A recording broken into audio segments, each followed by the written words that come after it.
One ringing phone. That was all it took to transform an ordinary night shift into the beginning of a war. The rain outside hammered against the neon sign of Rosie's Diner, turning the bright red letters into a trembling blur of light across the wet pavement. The letter R flickered constantly, buzzing like a dying insect.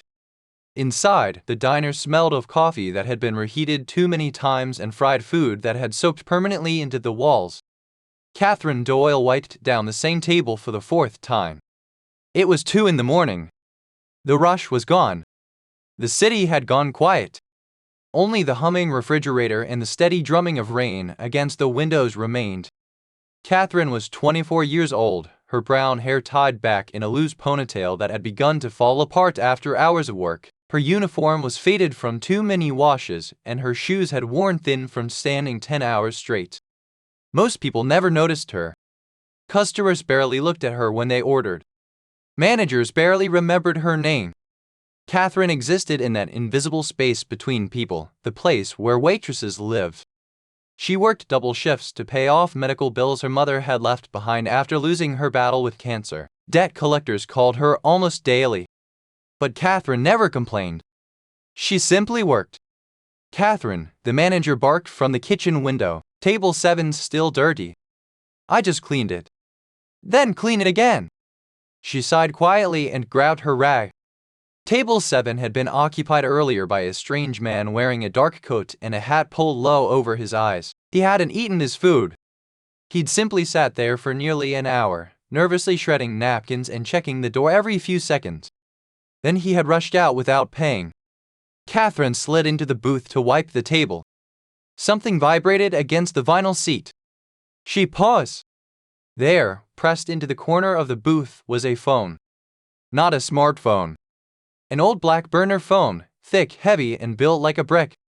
She picked it up. The screen was dark. Probably that guy's, she muttered. Catherine walked toward the front door and pushed it open. Cold rain splashed across her apron immediately. The street was empty. Half a block away, beneath a flickering streetlight, a black sedan idled quietly. But the man from the diner was nowhere in sight. She stepped back inside, shaking the rain from her sleeves. Lost and found, she said to herself. Then the phone rang. The sound sliced through the empty diner. A sharp mechanical trill. Catherine froze. The screen showed only one word. Architect. She hesitated. If she answered, she could tell the owner where to pick it up. It was the helpful thing to do. The polite thing to do. She pressed the green button. Hello? You left your phone. Is it dead? The voice on the other end was deep. Hold. Commanding. Not a question. The man. Catherine blinked in confusion. What? Silence followed. A heavy silence. The kind that makes the air feel thinner. Who is this? The voice asked slowly. I'm just the waitress, Catherine said quickly. Someone left this phone here. I was trying to return it. Another pause. Then the voice spoke again, calmer this time. Listen to me carefully. Something about the tone made her spine stiffen. Put the phone down. Walk out the back door. Do not go home. Go somewhere public and stay there until sunrise. Catherine frowned. What? You have something that belongs to me. I don't want it. The man who left that phone didn't forget it. Catherine's grip tightened around the device. What do you mean? He left it for someone to answer. A chill crept into her chest. For what? To mark them. Her heart skipped. Mark them? Yes. The voice lowered. And now he knows your voice. Catherine suddenly felt exposed. How do you know who I am? The voice answered calmly. The name tag on your uniform. Her head snapped up. Through the rain-streaked window she saw the black sedan slowly rolling toward the diner. Its headlights cut through the darkness like hunting eyes. Run, the voice said. The word wasn't loud, but it carried absolute authority. Catherine didn't argue. Instinct took over. She dropped the phone and sprinted toward the kitchen. She shouted. Her manager looked up. You can't leave yet. Glass exploded behind her. The front window shattered inward. Catherine didn't look back. She burst through the back door and ran into the alley. Rain poured from the sky as she sprinted through puddles and trash bins, her shoes slipping on wet pavement. Her lungs burned. Her heart hammered. She ran until the diner was far behind her. Until the sound of engines disappeared. Only then did she slow. Only then did the fear truly settle in. Catherine didn't go to the police. The police rarely help people like her. Instead, she returned to her tiny apartment across town. It was a studio above a laundromat, barely large enough for a bed and a table. She locked the door, then pushed a chair against it. Her hands were shaking. "What was that?" she whispered. 2 hours passed. The rain outside softened to a gentle drizzle. Catherine began packing a small bag. Something told her she shouldn't stay. That voice had sounded too certain, too powerful. 3 slow knocks landed on her door. Her blood turned to ice. "Nye, nye, nye." "Catherine." The voice outside wasn't the one from the phone. This one sounded rough. "Open up." She backed away slowly. "I don't have the phone," she shouted. "Wait now." The doorknob rattled. "You answered it." Her pulse roared in her ears. "That makes you a problem." The door burst inward with a violent crack. 2 men stepped inside. Leather jackets. Hard faces. One held a knife. "Well now," the taller one said. "Pretty girl." Catherine grabbed the brass lamp from her bedside table. "Stay back." They laughed. Then suddenly, a third voice spoke from the hallway. "Gentlemen." The 2 men froze. A tall figure stepped into the doorway. Immaculate charcoal suit. Black hair slicked back. Ice cold as winter steel. The atmosphere in the room changed instantly. "Have it." "Dangerous." "Mr. Hale," one thug stammered. "We were just... I know what you were doing." The man stepped forward slowly. Thomas Hale. The most feared name in the city's criminal underworld. The thugs backed away instinctively. "You were told," Thomas said quietly, "that I would handle the girl." "We thought..." "You thought wrong." He nodded once. 2 massive bodyguards appeared behind him and dragged the men screaming into the hallway. Silence returned. Thomas looked at Catherine. Really looked at her. She still held the lamp like a weapon. "You have courage," he said. "Or stupidity." "Who are you?" he asked. "I am the man who just saved your life." He stepped closer. Catherine swung the lamp. Thomas caught her wrist effortlessly. But instead of hurting her, he gently lowered the lamp back onto the table. "You fought?" His voice softened slightly. "I like that." Her breathing was uneven. "Why are they trying to kill me?" Thomas studied her carefully. "The man who left the phone betrayed me." He needed a witness. Her stomach dropped. "So you would have to make a public example." Thomas nodded. "Exactly. And now? Now the people hunting that phone believe you belong to me." Catherine stared at him. "I don't belong to anyone." Thomas's lips curved slightly. "Perhaps not." He leaned closer. "But in their eyes..." His voice dropped to a whisper. "You answered the call." His gaze locked with hers. And from this moment on, the room seemed to hold its breath. "You're mine." The city lights blurred past the armored car windows as Catherine sat rigidly in the far corner of the leather seat. She had never been inside a vehicle like this. The doors were thicker than a bank vault. The windows were dark enough to hide them from the world outside. Across from her sat Thomas Hale, the man who had just declared she belonged to him. He hadn't spoken since they left her apartment. Instead, he studied something on a thin black tablet, the glow reflecting across the sharp angles of his face. The silence between them was heavy. Catherine finally broke it. "You broke into my apartment." Thomas didn't look up. "You were about to die. That doesn't make it yours." Now he looked up. His eyes were colder than she expected. Not cruel. Not angry. Simply calculating. "Most people in your position would be grateful." "I'm not most people." One of the bodyguards in the front seat chuckled quietly. Thomas lifted a hand. The sound stopped instantly. Then he leaned back in his seat and looked at her fully. You ran when I told you to run. You trusted my voice. I trusted survival. Thomas's mouth twitched slightly. Interesting. Outside, the car turned sharply. The skyline rose before them like a forest of steel. Their destination stood at its center. Hale Tower. 40 stories of glass and marble rising above the rest of the city like a throne. The car rolled into a private underground garage guarded by armed security. The elevator ride to the penthouse was silent. When the doors opened, Catherine stepped into a world she had only ever seen in magazines. White marble floors. Floor-to-ceiling windows overlooking the river. Art pieces worth more than entire neighborhoods. The penthouse stretched across the entire top floor like a command center for a king. A man stepped out from the shadows. He was older than Thomas. A scar cut across his eyebrow, and his expression held permanent disapproval. Is this her? He asked flatly. Thomas removed his coat. Ness? The waitress? Catherine folded her arms. I'm standing right here. The man's eyes slid toward her. Unimpressed. She's a liability. Thomas poured himself a drink from the bar. Her name is Catherine. I don't care what her name is, the man snapped. She answered Morgan's phone. That makes her a problem. Catherine blinked. Morgan? The man ignored her and continued. Boss, the Russians are already asking questions. Thomas sipped his whiskey. They think the leak came from inside. Thomas's eyes flickered briefly toward Catherine. The scarred man noticed. His voice hardened. You can't keep her here. Catherine stepped forward.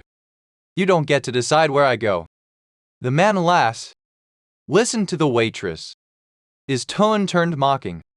Tell me something, sweetheart. Do you even understand whose house you're standing in? Before Catherine could answer, Thomas spoke.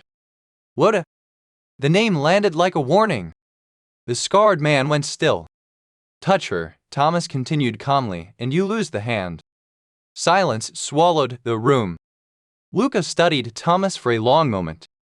Then he stepped back. Your mistake, he muttered. He disappeared down the hallway. Catherine looked between them. That man hates me. He hates everyone. Thomas set down his glass. You'll get used to it. I'm not staying long enough to get used to anything. You are. No? Mess? Their eyes locked. Catherine felt a strange sensation. Thomas wasn't threatening her. He simply spoke like someone stating an unavoidable fact.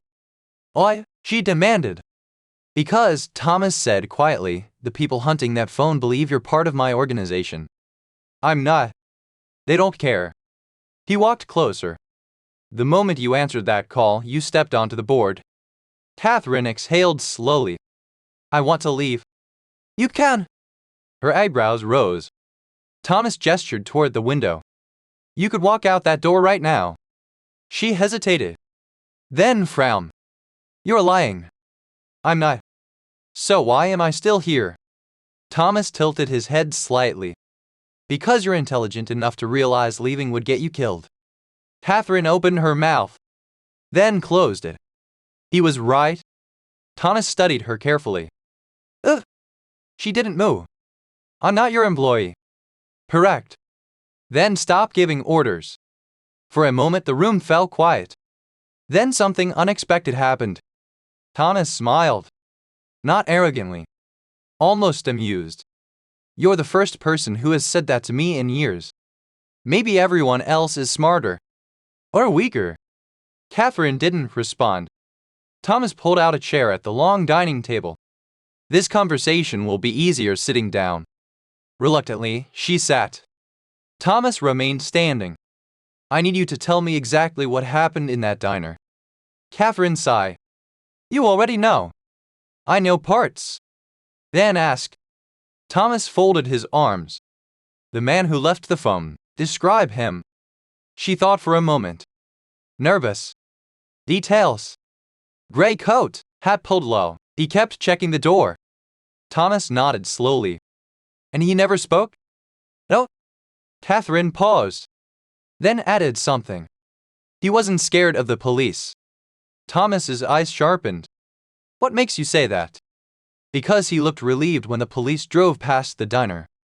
Thomas went very still.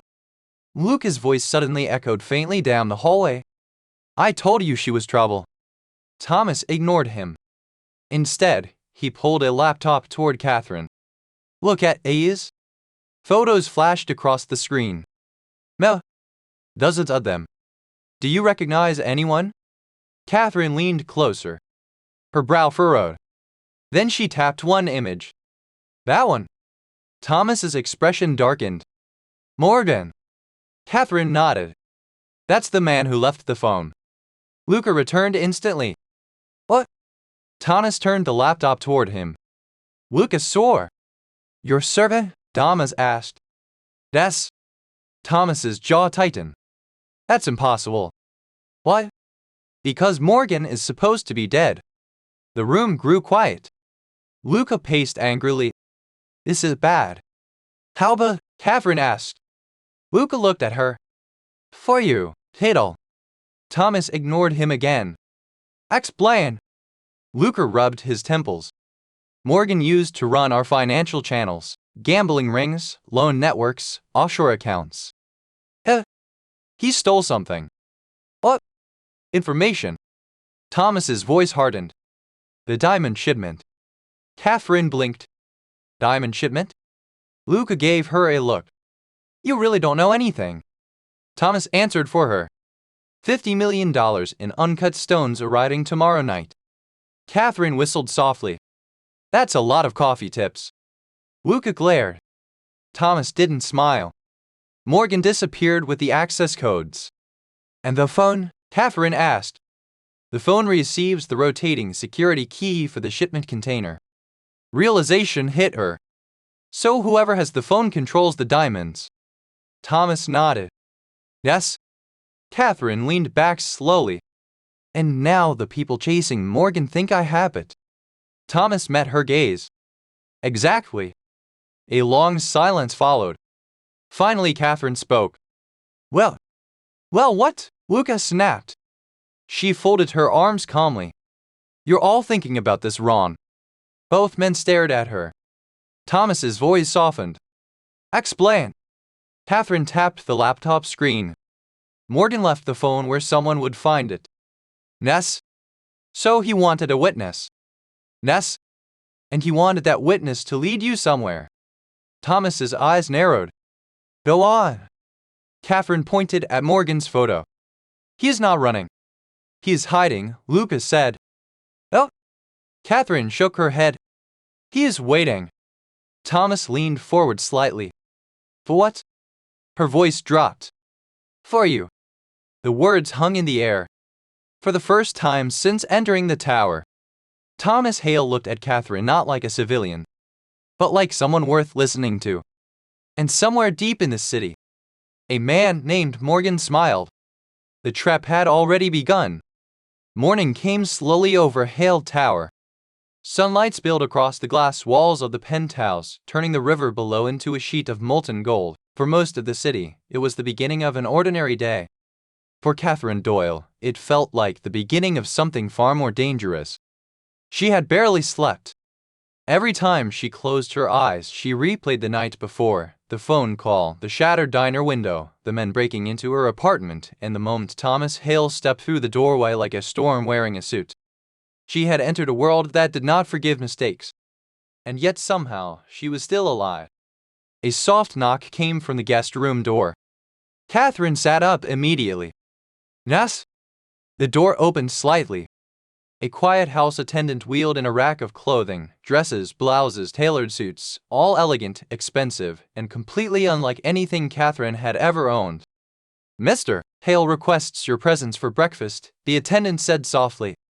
Catherine stared at the clothes. I didn't bring any of these. They were delivered this morning. Oh, Mr. Hale.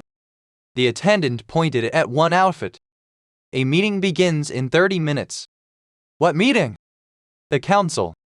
The word made Catherine uneasy. She had heard enough from Luca the night before to know what that meant. The most powerful figures in the city's underworld. Men who controlled money, crime, and influence. Men who were probably wondering why a waitress was sleeping inside Thomas Hale's penthouse. After the attendant left, Catherine stood in front of the rack. At the center hung a dark red dress. Elegant. Chow. Almost dangerous. She sighed. I'm not his doll. But she put it on anyway. The conference room inside the penthouse looked less like a dining space and more like the boardroom of a global corporation. A massive glass table. Screens along the walls. Secure communication lines. When Catherine walked in, Thomas was already there. He stood near the window reading something on a tablet. His sleeves were rolled up. The tattoos along his forearm, intricate lines of black ink, hinted at a past far more violent than the calm figure he presented now. He looked up when she entered. And for just a second, he stopped moving. His eyes moved slowly over her. Not in possession. Not in hunger. In assessment. You clean up well, he said. Catherine rolled her eyes. You kidnapped me, not hired me. I saved you. You keep repeating that.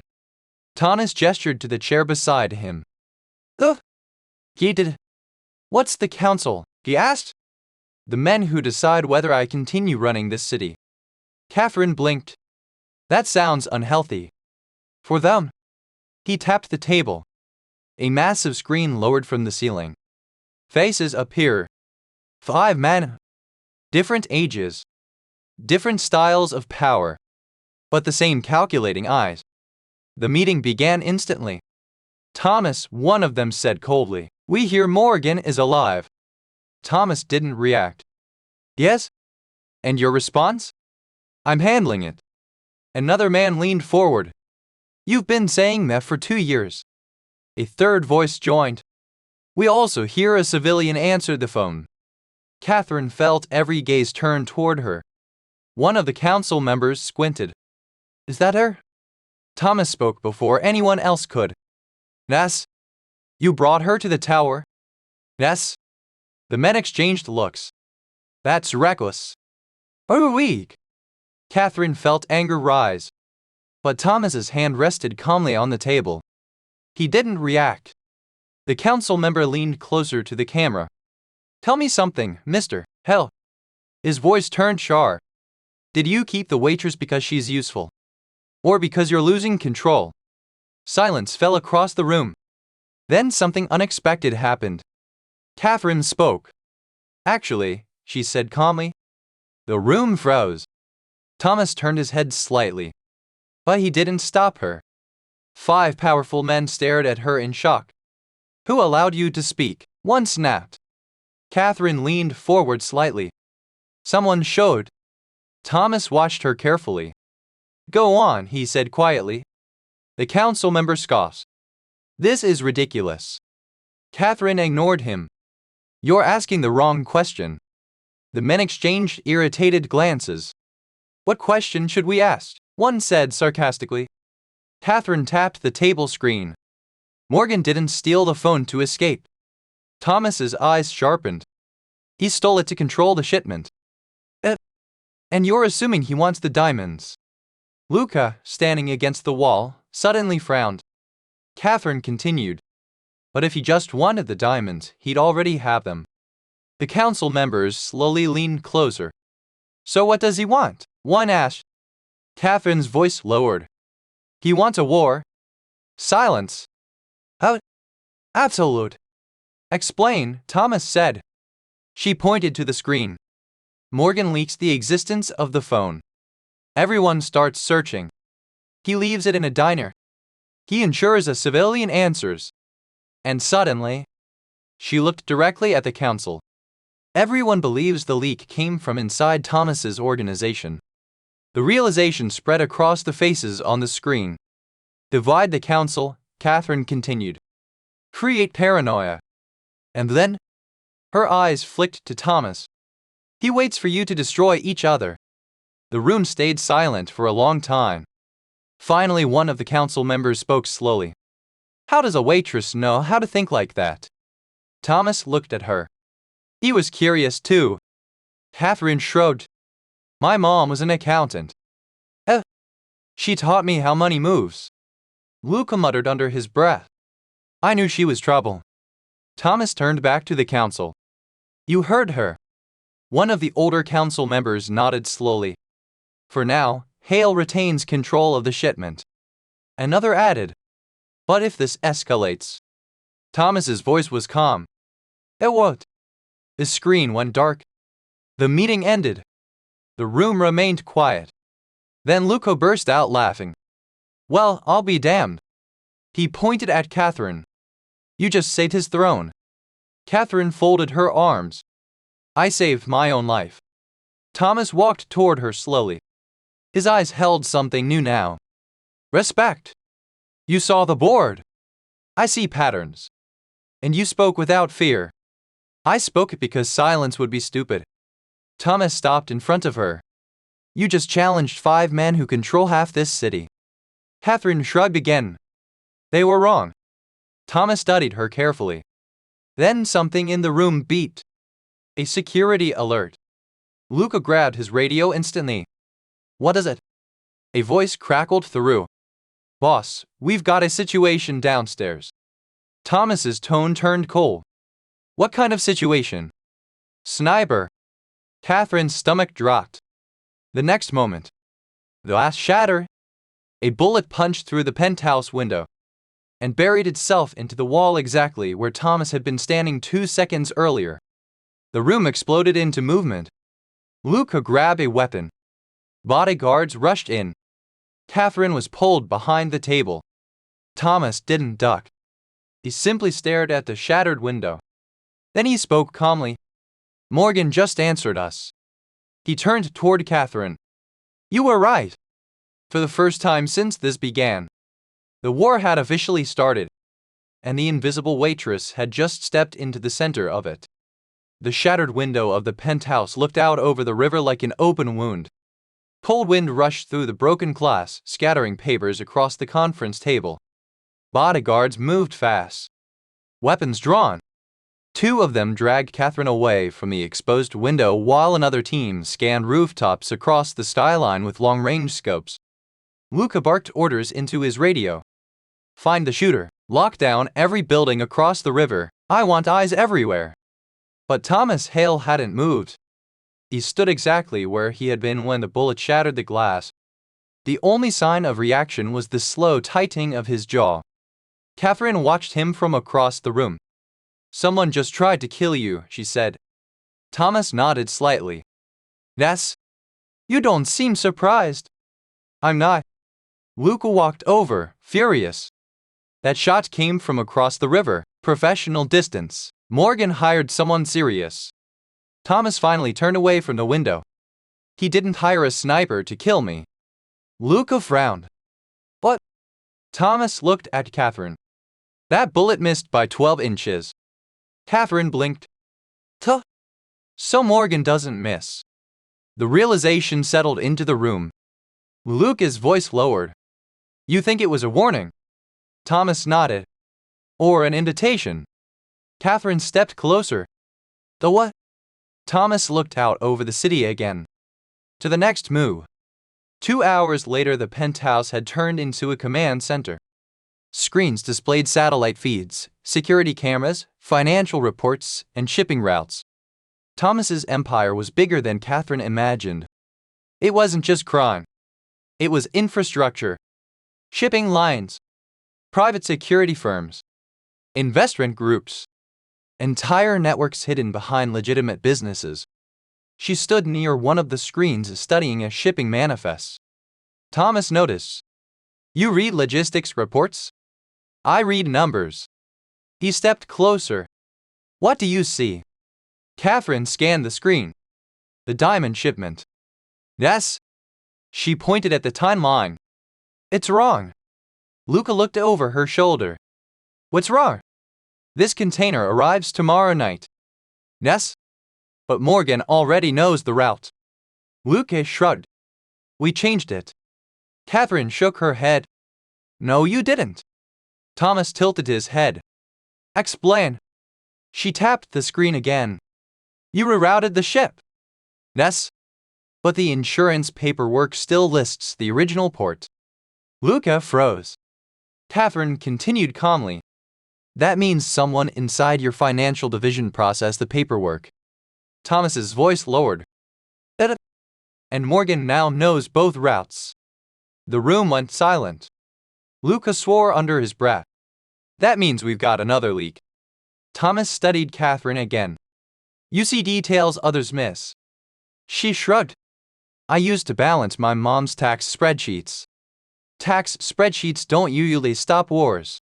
No, she said quietly. But they show you where people are lying. Thomas smiled faintly. That was when a guard rushed into the room. Mas.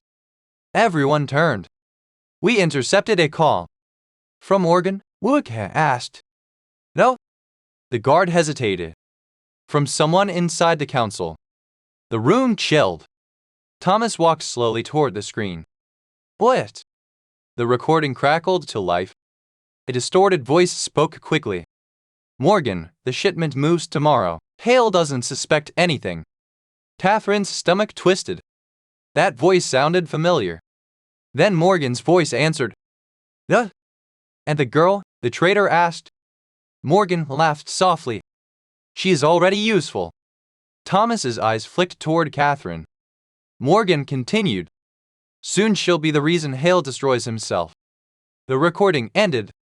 The silence afterward felt heavy enough to crush bones. Lucas slammed his fist against the table. Someone on the council is feeding him information.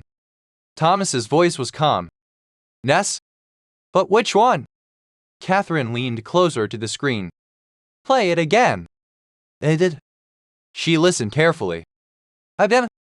Then again. Finally she pointed. That one. Luca frowned. That's just static. No? Catherine zoomed the audio waveform. Listen to the background.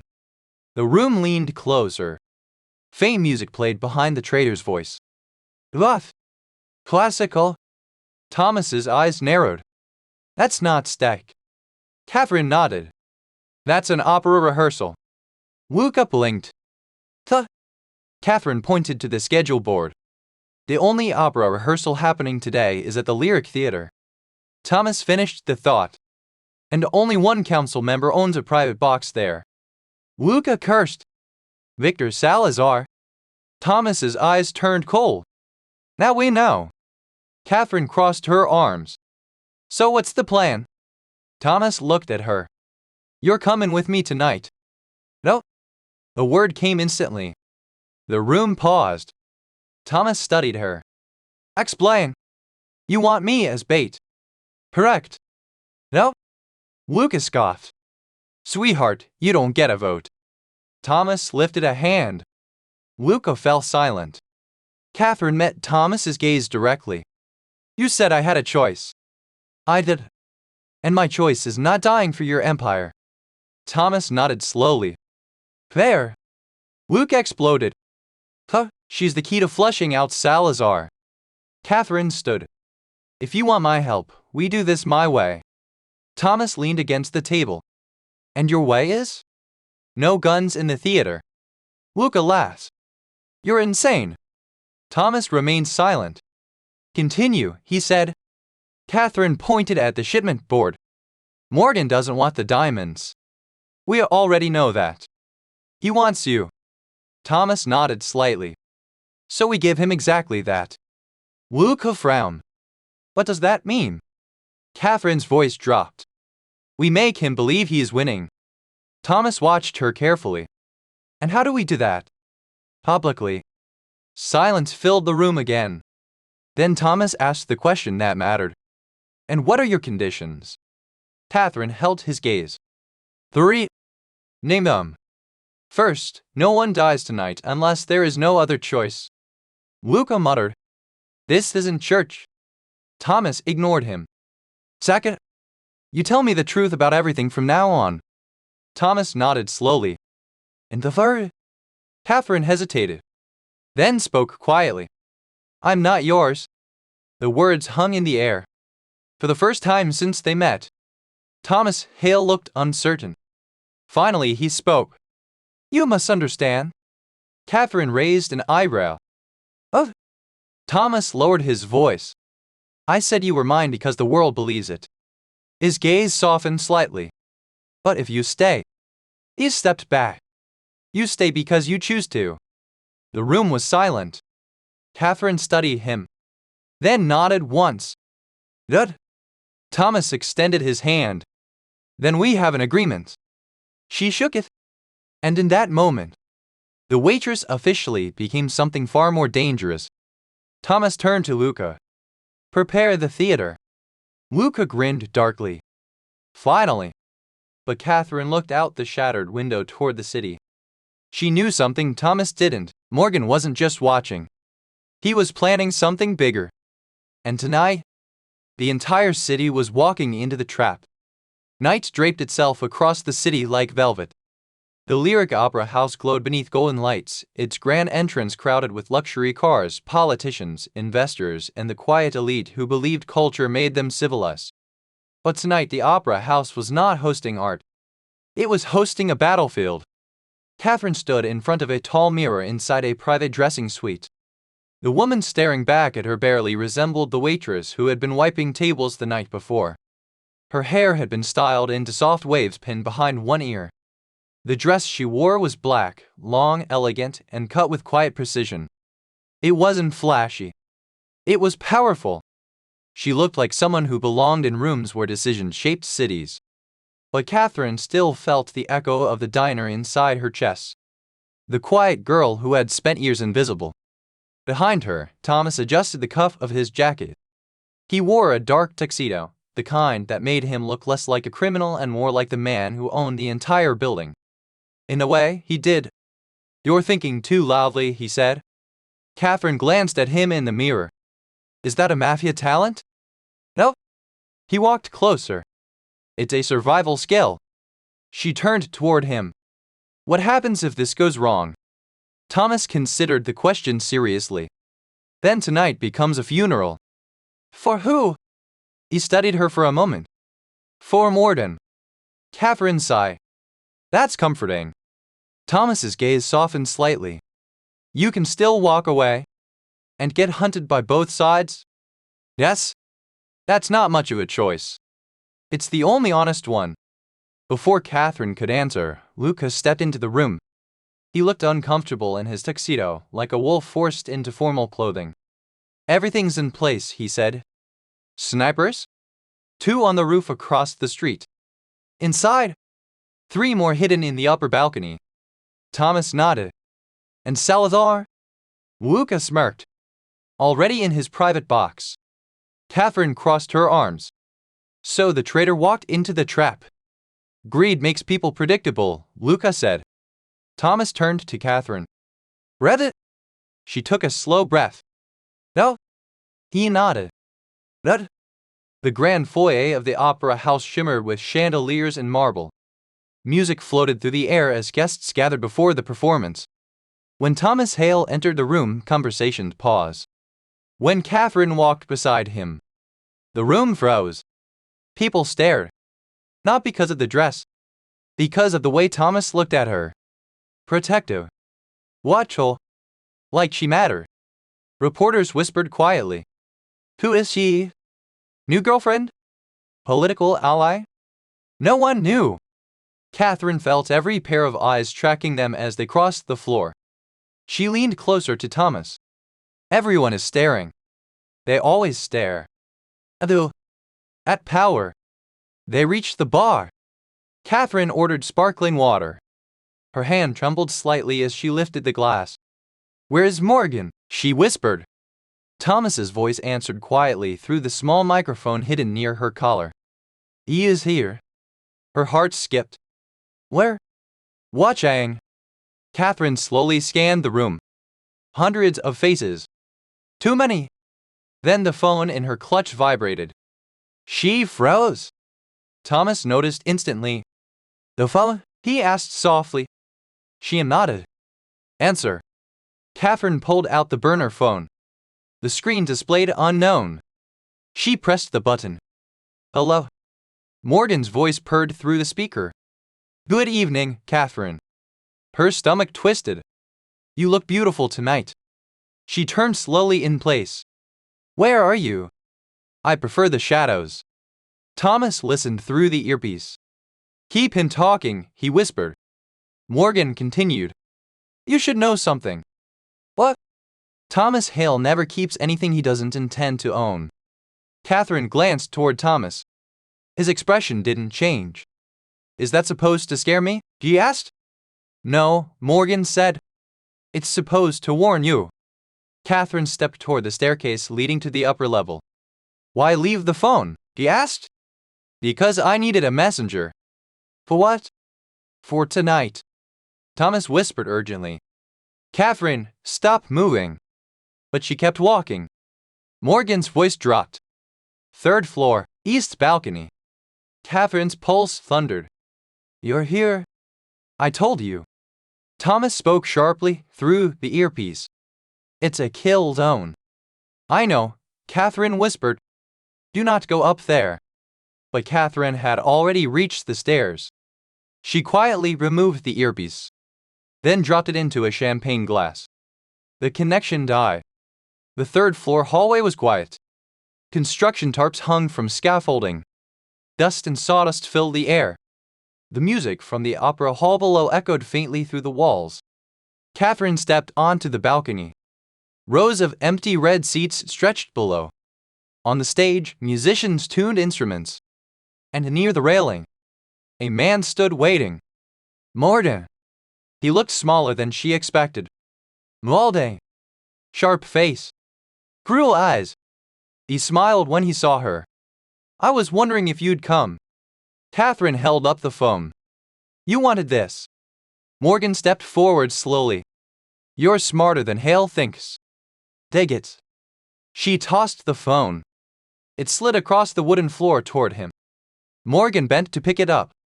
You know, he said while examining it. I was going to let you live. Catherine's eyes narrowed. What? Morgan raised a small pistol. But then I saw how Hale looked at you. Her breath caught. That makes you dangerous. He aimed the gun. So, unfortunately, the shot never came. A thunderous crash echoed from the scaffolding above. Thomas Hale dropped down between them. Gun already raised. I told you. His voice was low. She is not yours to touch. Morgan cursed and fired. The bullet struck Thomas's shoulder. Thomas fired back instantly. Morgan staggered as the shot tore through his side. Then the lights died. The entire opera house plunged into darkness. Alarms screamed. Gunfire erupted from the shadows. Morgan's men opened fire from hidden positions. Thomas grabbed Catherine. Oh! Bullets ripped through the balcony rail as they dove behind a stack of equipment. You removed the earpiece, he shouted. I had to flush him out. That nearly got you killed. I got him shot. Thomas almost smiled despite the chaos. You're insane. I learned from you. A grenade rolled across the floor. Thomas tackled her just as the explosion shattered the balcony. They crashed through a service door and tumbled into a hallway. Dust rained from the ceiling. Thomas pushed himself up slowly. Blood soaked his sleeve. Catherine stared. Got it. Just a scratch. It wasn't, but he ignored it. Sirens echoed outside. Alas. Too fast. Thomas's expression darkened. This wasn't just Morgan. What do you mean? Someone tipped off the authorities. Catherine realized it instantly. Salazar. Thomas nodded. The real trap had only just begun. And now, the entire city was closing in. Rain hammered against the abandoned warehouse near the docks. Lightning flashed across the river, turning the rusted shipping containers into jagged shadows.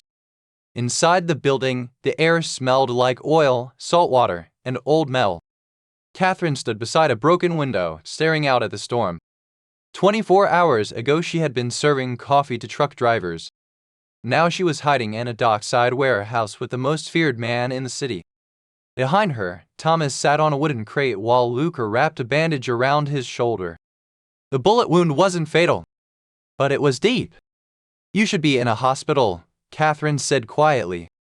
Thomas shook his head. Hospitals ask questions. Luca tightened the bandage. And the police are already searching the opera house. Catherine turned toward them. So now what? Luca wiped blood from his hands. Now we kill Morgan. Thomas's voice cut through the room. No. Luca stared at him.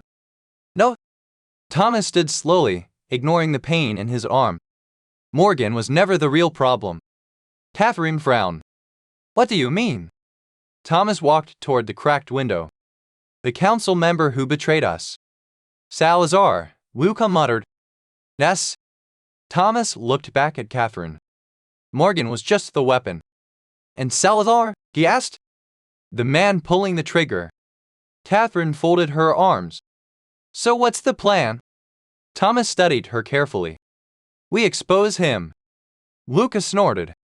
You don't expose men like Salazar. You destroyed them. Thomas shook his head. No. He turned to Catherine again. She was right earlier. Luca frowned. About what? Thomas answered calmly. Morgan wanted us to start a war. We don't give him one.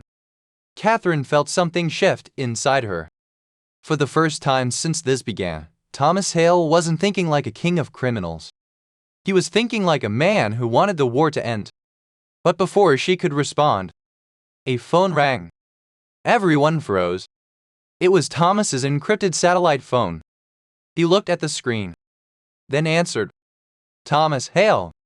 Morgan's voice came through. Amused. You're still alive. Disappointing. You must be exhausting. Morgan chuckled. You should check the news. Thomas turned on the small television in the warehouse. A breaking news banner flashed across the screen. Police raid Hale Tower. Catherine's stomach dropped. Reporters spoke rapidly. Federal authorities have seized documents suggesting criminal activity within Hale Industries. Anonymous sources claim Thomas Hale is responsible for multiple murders. A warrant for his arrest may be issued tonight. Luca swore loudly. Salazar! Morgan laughed through the phone. Your empire is collapsing, Thomas. Thomas's voice stayed calm. You think this ends well for you? I don't need it to end well, Morgan said. I just need you gone.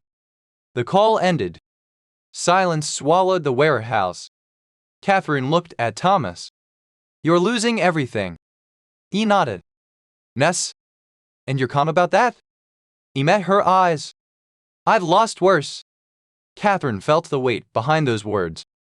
Then she said something that surprised even herself. Let me help you. Luca blinked. You already helped enough. But Thomas shook his head slowly. No. He understood. You see something. Catherine walked toward the table covered with maps and documents. Ness? She pointed to the television. Salazar leaked information to the police. Ness? But he didn't leak everything. Thomas's eyes narrowed. Explain. He wants you arrested. Correct. But if you're arrested, Catherine continued, the council chooses a new leader. Luca's face darkened. Salazar. Catherine nodded. So we stopped that from happening. Thomas leaned closer. Oh. Catherine smiled slightly. We give the council the truth. Luca stared at her. You think criminals care about truth? No. She tapped the table. They care about power. And Salazar just tried to steal it. Thomas understood immediately.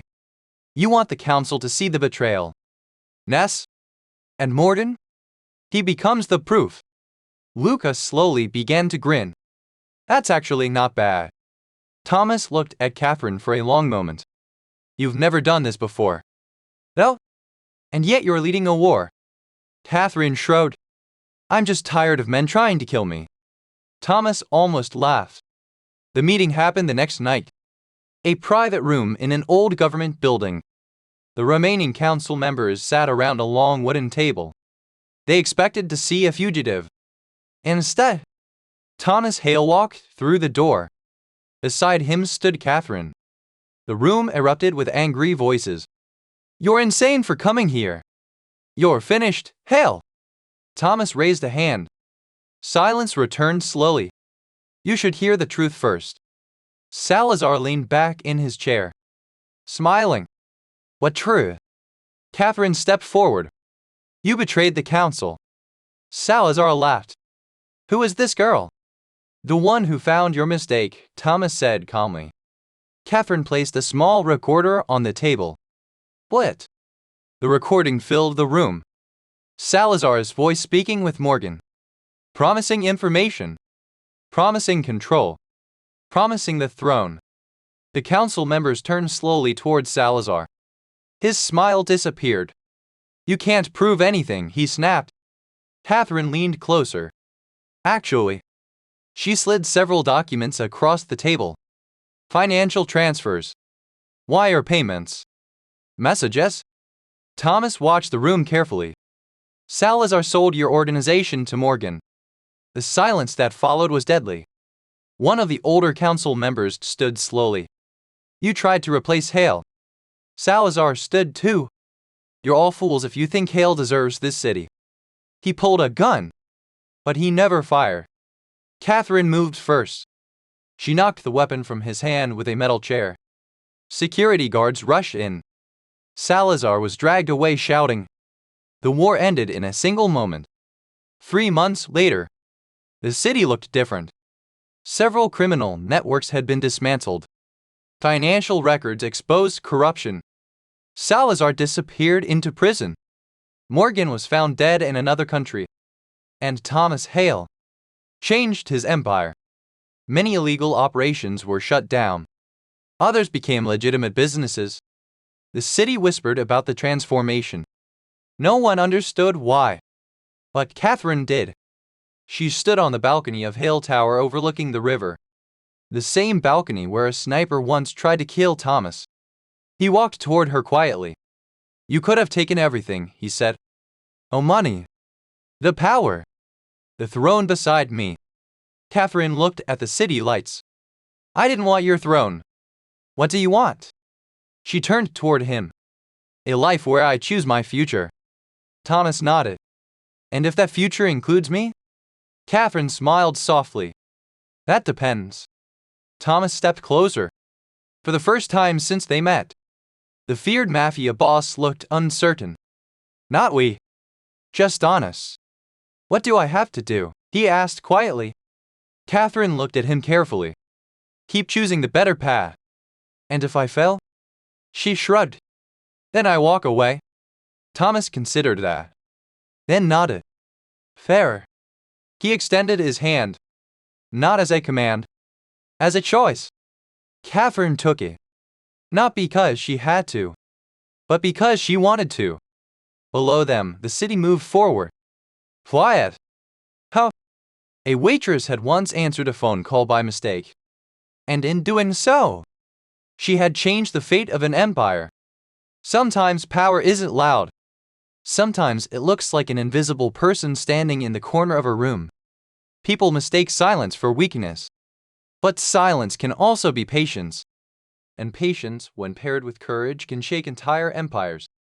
Because the greatest power anyone can hold is the power to choose who they become. If you enjoyed the story of power, betrayal, and the courage to stand up when it matters most, don't forget to like the video and subscribe to the channel for more stories where ordinary people change extraordinary destinies.